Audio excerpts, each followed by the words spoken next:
Awesome. Good afternoon, everyone, and welcome to our 31st Platform and Treasury Council meeting. I'm Parker Spann, and I'm excited to have you here. For those joining for the first time, the Telcoin Association is a Swiss baron governing the Telcoin platform through 5 elected councils. Our councils, the Platform and Treasury Councils, oversee platform-wide infrastructure, teltokenomics, on behalf of the 4 miner groups: validators, liquidity miners, developers, and stakers. Now, let me tell you where we stand in February 26. Mainnet launch is imminent.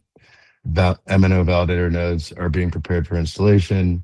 Nodes set up and validation testing is effectively underway. DevNet stress testing continues with all security audit findings resolved. Telecom industry is preparing to run blockchain infrastructure, and the association is coordinating that global deployment. Separately, Telcoin Holdings, a commercial member within our ecosystem, recently launched Telcoin Digital Asset Bank with EUSD, its native digital cash stablecoin, minted on chain. That's a historic milestone for regulated blockchain banking. It creates this powerful synergy with our network. But Holdings operates as an independent entity. Our focus today is on the association's work: network launch, governance proposals, and platform development. Here's what we're covering. We'll have Grant come in and talk about Telcoin network and DevNet testing updates. Unified Web Presence TELIP, which is currently on Snapshot, from Nick, aka Blue Lights. Year 3 Allocation, the TELIP, which passed, with follow-up discussions on that. TIP 11 on development process standardization. We're looking to finalize that for Snapshot, Aries proposal. Ryan Nooner is going to bring up a new TIP on augmenting communications. Coinmetro listing update from Blue Lights is on the table, and then lastly, our open Q&A. So I'll drop the agenda in the chat now. Let's get into it, starting with the recap. So quick recap from 2 weeks ago. These are every 2 weeks. On the network, all audit findings from our security competition have been resolved and deployed. Performance optimization continues. Stress testing is ongoing, and additional targeted security audits are planned. MNO validator onboarding preparation is accelerating as we approach mainnet. And then, of course, on the ecosystem front, we announced how Telcoin Digital Asset Bank went live with EUSD on Ethereum and Polygon. As of note, while Holdings operates independently, this creates significant demand drivers for Telcoin network once mainnet goes live and the bank is totally operational. Mainstream media coverage is positioned the Telcoin ecosystem exactly where we want it: the regulated, telecom-focused bridge between traditional finance and blockchain. On governance, we advanced a unified web presence, TELIP, from Nick Blue Lights, which is now on Snapshot. TIP 11 from Ari on development standardization was refined a bit and is nearly ready for vote, pending discussion today. On exchanges, Kraken continues performing well as a Tier 1 regulation-aligned listing with TELIP on Polygon for withdrawals and deposits. And that by removing some smaller exchanges that lacked organic engagement, we were able to secure those funds with little additional financing needed, if any, actually none. That brings us current. Grant, if you could take us through DevNet and everything going on with the network, that'd be awesome. All righty, sure thing. Thanks for joining, everyone. Let's go ahead and jump right into what's been happening the past 2 weeks. The team's making steady progress across several key work streams, particularly stress testing on DevNet is continuing. And as expected at this stage, we're still uncovering issues. All of them have been relatively minor, which is ultimately our goal. We've had a few instances where DevNet has stopped, if you've noticed on the telscan.io, but the good news is that the nodes were able to recover without having to do any major network restarts. But ultimately, that's not really as reliable as we need to be. So the team has been working to identify kind of the root causes there, and we're pretty confident that the issues that we've seen are database related, which is also a big part of what's being addressed in our database refactor. So on the refactor aspects, we are wrapping up that database work, which will also support it's a pretty hefty approach. It's a different approach on how we're storing data periodically, but because we have finalized state so quickly, Steve has got a really good idea, I think, for how we can optimize that and use our MDBX database speed more effectively. So with that, we also have another major refactor in the works that we've mentioned before with the networking layer. And those two are wrapping up here. I think we'll be done next week. We're both in the testing phase at this time. So once those are done, we'll have an integration step to where the network is using the new database abstraction, but that's really the biggest changes that we're hoping to make, or that we need to make before we start this next round of audits. So segueing into audits, the BLS cryptography library is feature complete, and the team is now working through some internal audit findings that we've identified. And we've also gone through the steps of formally scheduling an assessment with our security partners at Spearbit and Cantina. They've quoted a 9-day review, and that's really to just make sure that it's a thorough assessment. All right, and the BLS cryptography library is open source. It takes advantage of the new Petra upgrades and the precompiles. So it's a really cool piece of technology. It's very powerful, and I think ultimately it'll be used by a lot of projects on chain. And it's foundational to our network security architecture. So getting it right is the ultimate priority.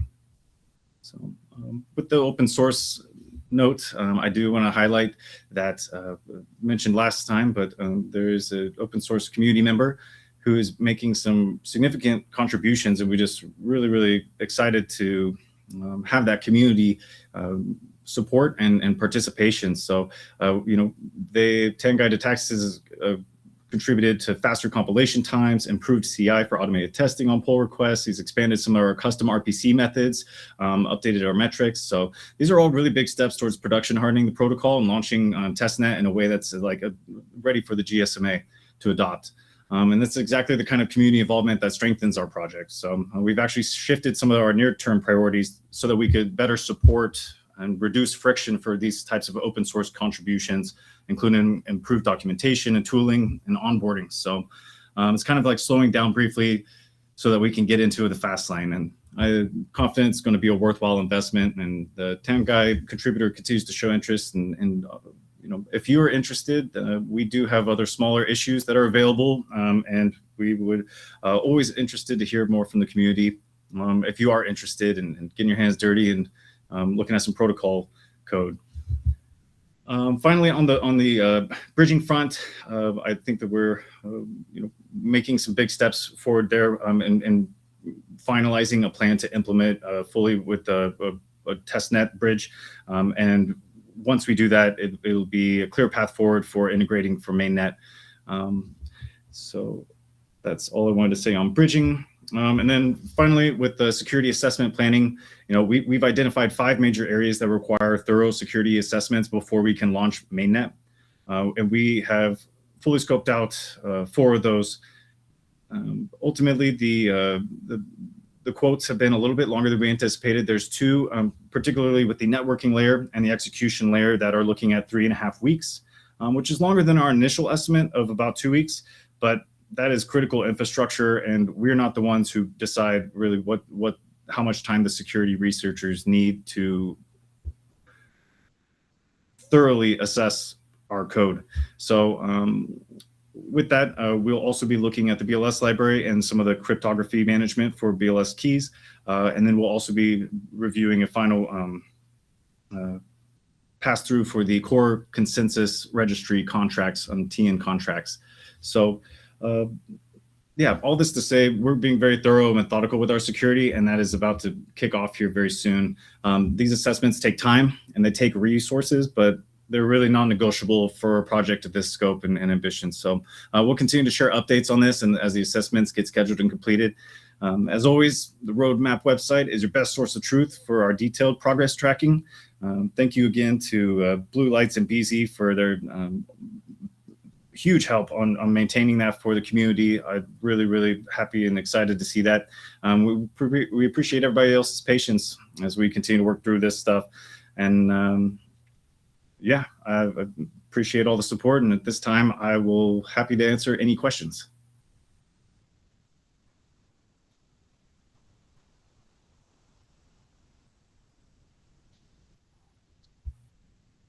Thanks, Grant. I guess we can address any questions that come up in the Q&A then.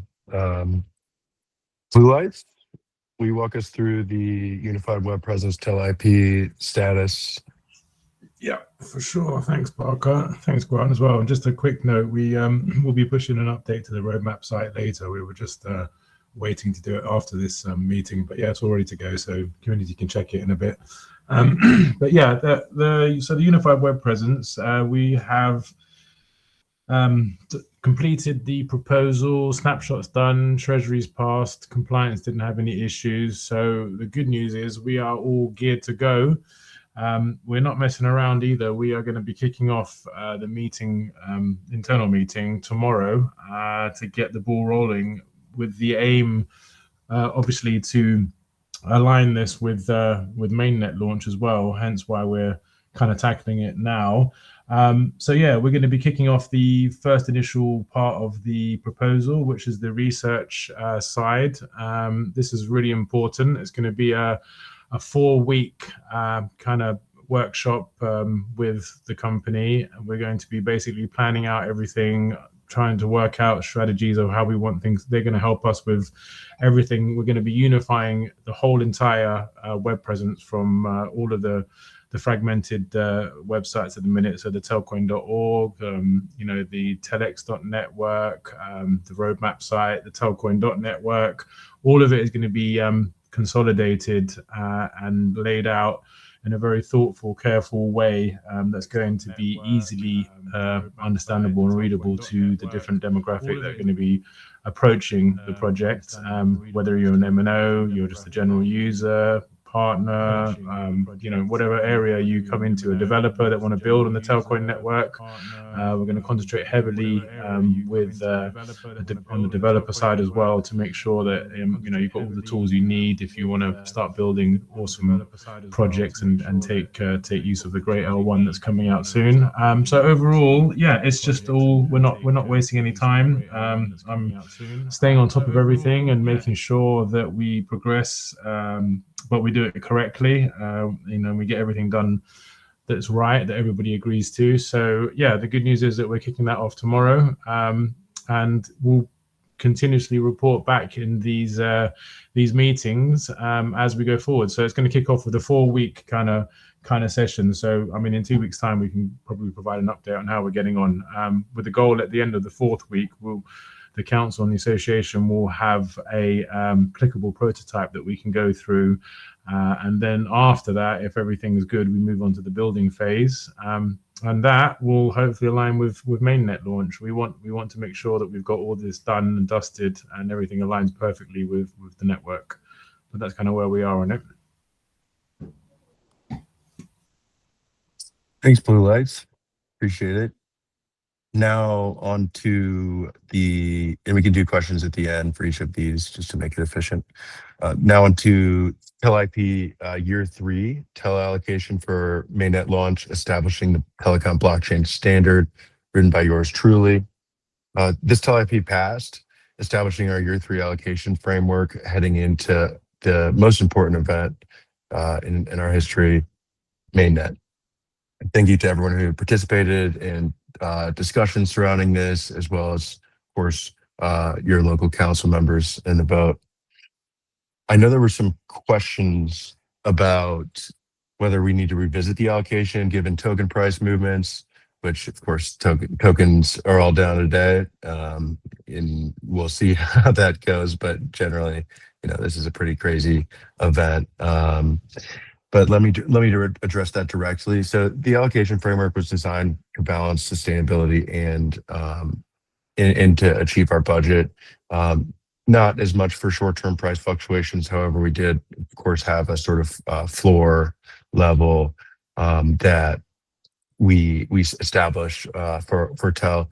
The parameters account for market conditions to the extent that we can anticipate them, but the council can always propose adjustments through the TELIP process if circumstances warrant. So our focus right now really is execution. We have the funds we need for right now, and the just laser focus on getting Mainnet live with the right incentive structures for validators, liquidity miners, stakers, developers, as they all come on board. So if there are any other specific concerns beyond what I just addressed, let's definitely discuss during Q&A. I would love to talk things through.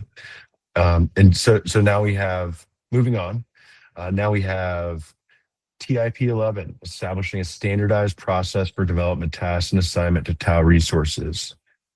So This is the area, yep. So we'd love to have you come up and walk us through any final refinements. Yeah, so this just a final note on it. This will go up to snapshot. I'll put it up there tomorrow. And I didn't receive a whole lot of pushback on it, other than some people wanted to have kind of like more refined examples of how the process would work. So I think we'll put the snapshot up, and then we'll go and start digging into the details of how we want kind of like the process to flow from ingesting issues to getting them onto Grant's plate so that he can kind of stack rank them and everything. So pretty simple.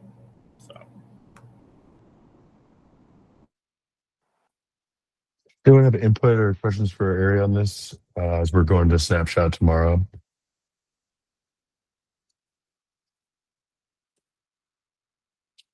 All right. So next up, thank you, Ari. Next up, we have Ryan Nooner, TIP, that is fresh off the press today in draft form, augmenting communications. Ryan has a new proposal he's bringing to the forum. Ryan, if you could introduce your TIP for the association, that would be awesome. Sure. And sorry for the confusion. I published it as a TELIP, even though there's no specific budget outline there. So anyway, that's TBD. So should I share my screen to, or Derek here? Oh, awesome. Thank you. So this proposal I'm bringing to the floor after discussing internally with the Telcoin marketing team, and then a couple of key stakeholders on the association side, just to kind of gauge the temperature. So with this proposal, my goal is to augment the Telcoin Association comms and marketing with services and efforts by the Telcoin internal marketing team. And I specifically wanted to bring this up now ahead of MWC in Barcelona next month, because I think there are a lot of key areas and synergies and overlaps at that event specifically, where we're going to have this booth and would have the opportunity to film content specifically for the association and on specific topics like Telcoin Network, the TEL token, Telcoin Association governance. So anyway, I think it's it makes a lot of sense as a very low risk and a low risk arrangement, and also will have a low onboarding process because everyone on the Telcoin marketing team, myself included, has extensive experience producing Telcoin content and comms and understands all the compliance and regulatory constraints. So I'm looking forward to discussing more the budget that would have to be allocated for this, but it wouldn't involve a difficult contractual agreement or any kind of protracted negotiations, I think, due to the shared services agreement between Telcoin and Telcoin Association and the TELIP banking, the Internet of Money. So I think once we kind of figure out if we want to proceed with this as a whole on the association side, I think this would be a very kind of seamless and expedited initiative that we could kick off. So that the scope is obviously open to discussion, and I would want to keep it responsible and reasonable within the TEL budget we have allocated for this year. But I think with Mainnet coming up and at MWC specifically, I think there's a lot of areas that we could really highlight and kind of best utilize the time of everyone, all the attendees who are going and will be representing both the company and then also the association. So I'd really love to get this passed and looking forward to more discussion on it. Awesome. Wonderful. Yeah, it's, having the knowledge is a huge thing when you have a complex system like ours and different entities. And, I think it's an awesome proposal. Does anyone have questions for Ryan? I think it'd be good to address them, considering the proposals up on the screen. Not so much a question, but more of I think it's great alignment, as you said. The whole Telcoin Holdings know inside out the products and the services and ecosystem. So having that knowledge without having to explain it to anyone is going to be vital. And I just think the synergy is going to be perfect to help boost the association and bring it to where it needs to be.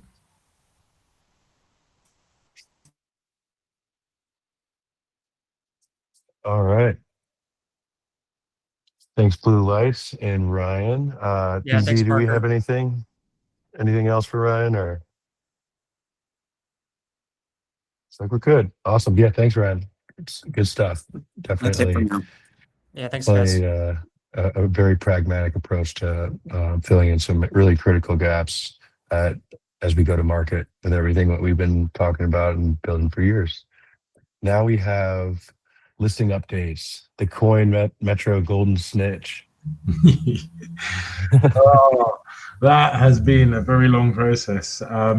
But however, finally, good news today. Coinmetro let me know that on their side, everything's done and dusted. They even have made an announcement already that they put out earlier, and we've retweeted it from the association as well. Now there's just some work to do in the background between the association and Coinmetro. But as it stands, Coinmetro are going to be listing TEL. The deposits open on the 17th of February, and trading will go live on the 18th. The great thing is that Coinmetro is although it's a smaller exchange, they are focusing highly on the regulated area, and they've just submitted their MiCA application as well. That was some other news that they put out yesterday. So all in all, really good news, just another way, and they're global as well. So, they cover the US and even Canada, I believe, and Europe and the UK. So some good synergies there. So just happy that we've managed to get this one over the line. It's been a long time coming, and the TEL fam put in a huge amount of effort in the voting process. So, this goes out to the community really, because if it wasn't for them, then we probably wouldn't be sitting here having this listing. So I appreciate all the effort that everybody's put in, and yeah, just great news all around really. Can't wait to kick it off. Yeah, the TEL fam really showed up for that one. It was hyper competitive from what I remember too. 3 rounds, different rounds. So we had Twitter, we had the Twitter round, which we smashed. Then we had the Telegram round, which we smashed, although it got invaded with fake bots, but they still managed to see that we, our community got the most votes in there. And then it went to a Discord vote, which was kind of the critical one, because you could only vote if you'd passed the KYC with Coinmetro and connected your Discord account with Coinmetro. So all those votes in there, I think we ended up with something like 90 or 91 votes to sort of 60 or 70 from the second place one. So, everybody put in a lot of work on each of the rounds that they could in, and we started a week late. So we only had 3 weeks out of 4, I think it was, and we managed to come out on top. So yeah, great all round. Good effort. Bravo, everybody. I think also just to add that they'll, along with the listing, I need to confirm it, but in the actual competition, they were going to provide a bit of marketing on their front, and they were also going to do an AMA, about Telcoin and stuff. So, Parker, I think if you've got time at some point, it'd be great if you could jump on that one as well. I just got a fresh haircut, my friend. I'm ready whenever you are. Perfect. All right. we'll keep that one. We'll keep that one going. Get the dates.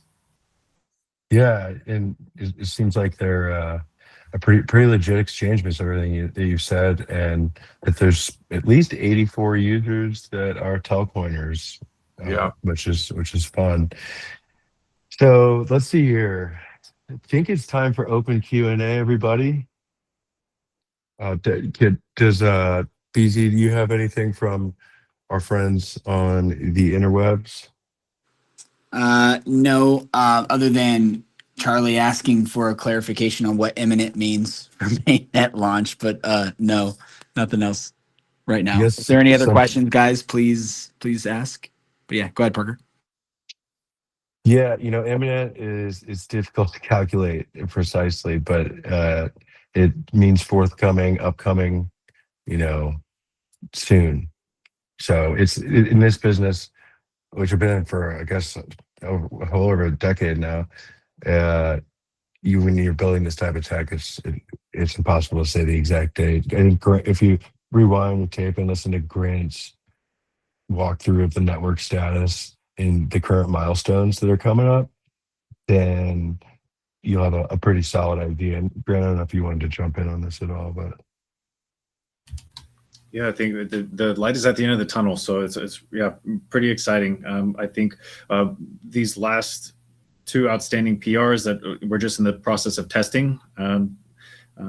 Once that's done, I think we'll be ready to begin deploying with some of our early partners in the data centers here, and making a huge step towards test nets. So once these PRs are done, we still have to, there'll be one follow-up to integrate, make sure the new network code matches the new database code, but that's for the most part all downhill. So really excited, and it may not sound like much but the core protocol team's feeling pretty good about it. And yeah, I think we're going to be just picking up steam here in this last little stretch to mainnet. wonderful color. Any more questions for us?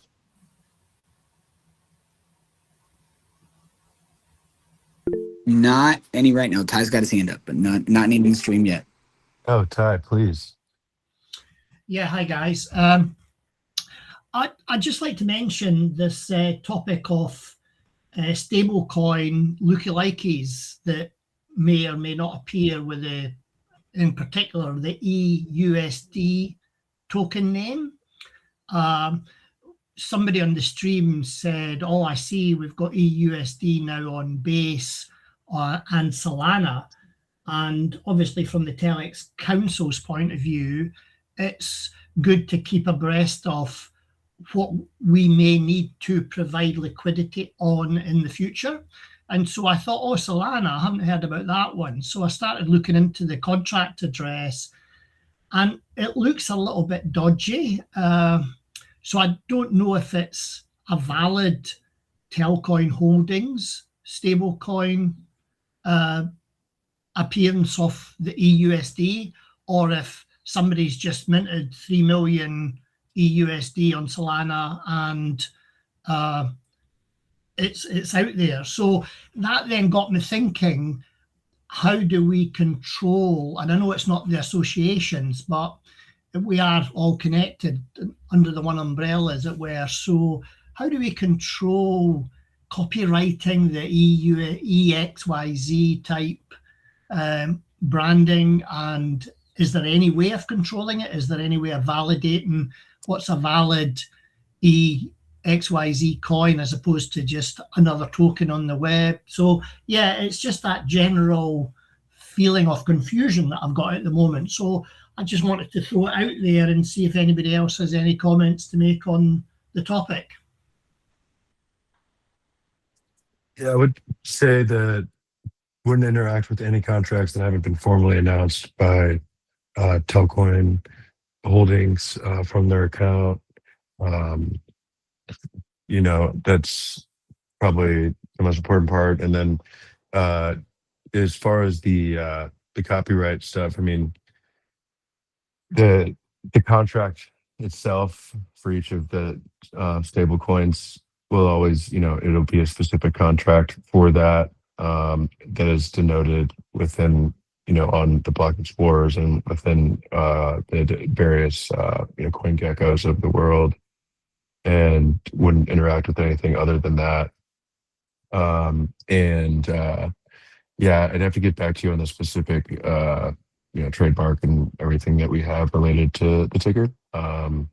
I don't want to speak off the cuff. It's definitely a conversation that I've interacted in before, but probably not the best forum for it. There, I would, yeah. What's up, Derek? I was just going to say, regardless of trademark infringement or anything else, dealt with this in a few other industries, but there's not anything. Always do your own research. Always only interact with the contract address that's listed on an official site. There will continuously be copycat addresses that use the same JPEG image to make their again, there's that is commonplace in this space, unfortunately. So I think, to answer your question, the only way to there's not really much we can in both situations, whether it's association or with Telcoin, the token, right, or EUSD. There's not really a lot of specific direct management around that, other than ensuring that people know not to interact with things unless it's officially listed on a site. It's the best course of action I've found. Yeah, like and one thing that happens a lot for me is that if I, let's say, transfer USDC from one wallet to another, there's spammers out there, especially if you're not using like the Telcoin wallet and you're using your own like EOA Web3 wallet. Scammers will send these malicious tokens that say USDC immediately after yours, and it's not only a social engineering hacking situation, but it's also like an accounting nightmare. But the contract addresses and the logos, those are key distinguishers in this stuff. And there's all sorts of technical solutions that we have on the security side that are important to that and within the network at that level through some partnerships. So anyways, yeah, that's all I have on the subject. What other questions do we have?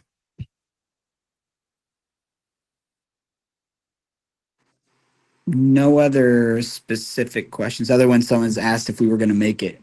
The answer is yes. So, but any other questions about any of the topics, please write them in the chat, or anything else internally here on the council calls, please say so.